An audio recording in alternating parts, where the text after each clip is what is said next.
Estamos de volta. Hoje nós estamos conversando com Humberto Fabbri sobre o livro Resgate de Almas, um livro ditado por Geraldo Campos. Bom, Humberto, nós falamos. Vamos falar um pouquinho dessa coisa da reencarnação e ainda também um pouquinho de como essa ação do Gabriel na espiritualidade, que não tem punição, né? Não tem punição, mas tem correção, né? Na realidade, ele dá simplesmente a continuidade da existência no plano físico. Ele muda de dimensão, mas nada muda. Sim. As dependências, as necessidades, as carências, etc. acontecem. Só muda um pouco a Constituição, né? A Constituição fica um pouco mais leve para alguns, né? Mas nada mais há uma alteração imediata, até que ele comece a se questionar.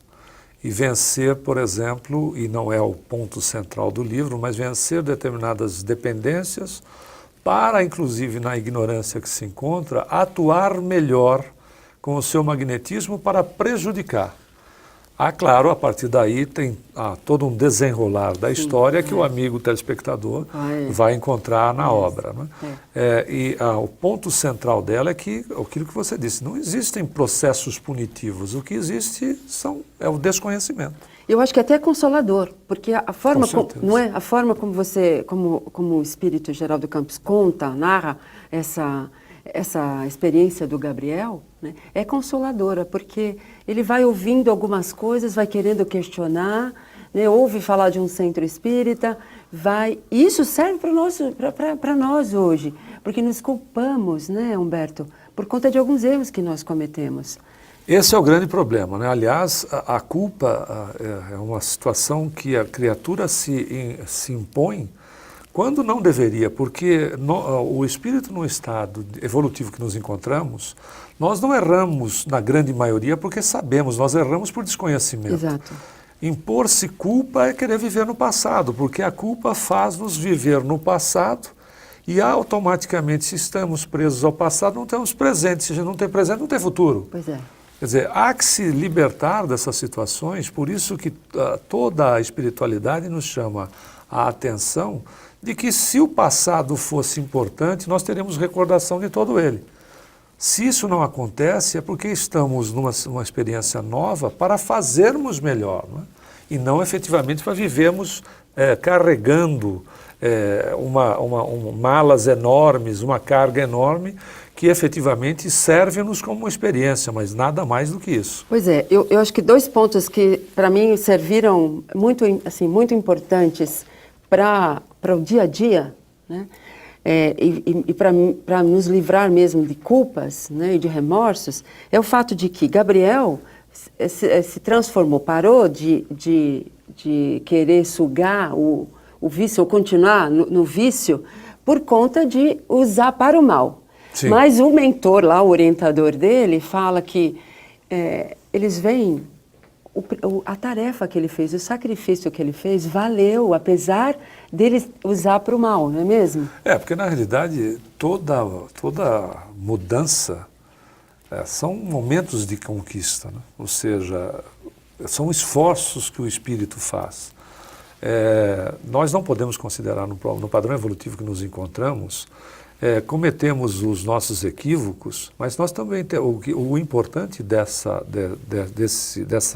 desse conhecimento é que se nós cometemos equívocos, nós também fazemos uma série de coisas que são corretas. Então, a contabilidade nossa não é uma contabilidade cruel.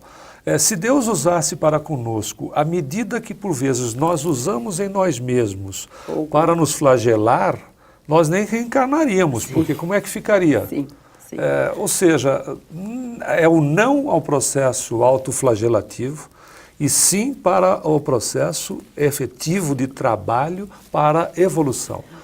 Outra coisa interessante é quando o Gabriel ele é recolhido a um abrigo, né, no centro espírita para se transformar, e o grupo, a falange em que ele participava, ataca o centro.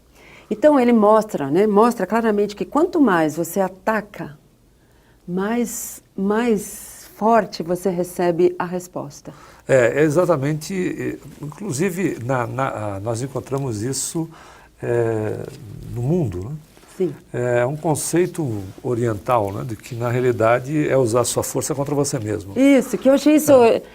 Está muito inserido nas artes marciais, assim, milenares, na parte oriental do planeta, né? A sua força contra você mesmo. Isso deve funcionar também pelo pensamento. Com certeza. Não é? Então, eu acho que quando você quer fazer mal a alguém, você está fazendo a si próprio. Com certeza. E isso mostra de uma forma interessante, sem nos condenar, sem nos apontar, né? Está contando o fato em si. Sim. Né? E acho que é um aprendizado importante isso do livro. O ponto todo, quando nós falamos de mal e bem, quer dizer, o mal, na realidade, é o desconhecimento, né? Porque o mal efetivo Deus não criou. Fazer o bem, se fazemos para nós mesmos, e isso é uma realidade, fazer o bem é exercitar os nossos potenciais que são de origem divina, que somos nós, né?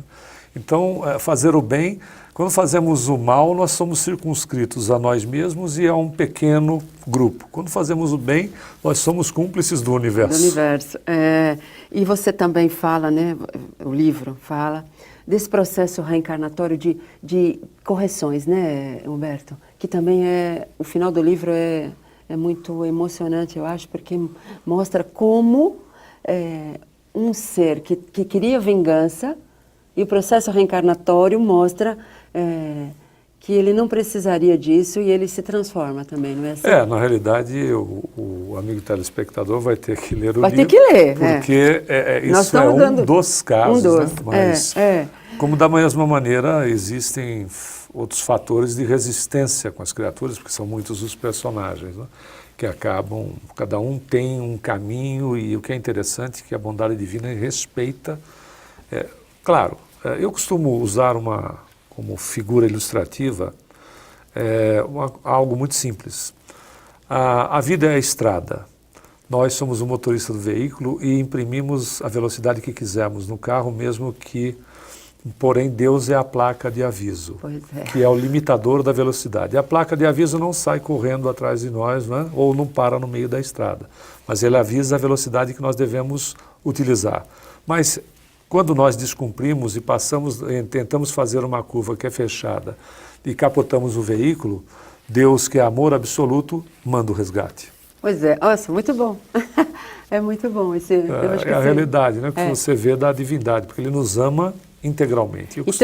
Então, eu acho que o livro dá lições importantes para o nosso dia a dia. Sim, né? sim. Porque quando você vive bem, você desencarna bem, você chega relativamente sem bem dúvida, na sem espiritualidade, dúvida. Que é esse o ponto. Acho que é importante nós termos em mente que Deus, eu costumo colocar às vezes em algumas palestras, que nós amamos vírgula, né? Deus nos ama, ponto. Certo, muito bom. Bom, agradeço muito, Humberto, essa sua gentileza de estar aqui conosco. É um prazer. Né? E sempre que tiver livros bons e que estiver aqui no Brasil, venha nos visitar, por favor. Sou eu que agradeço, Zilda, a sua atenção ao programa Repensar e aos nossos amigos telespectadores. Muito obrigado. Se você quiser nos enviar uma sugestão, escreva para nós, repensar@tvmundomaior.com.br. E se quiser assistir a outros programas, você pode fazê-lo pelo youtube.com/TV Mundo Maior ou ainda facebook.com/TV Mundo Maior.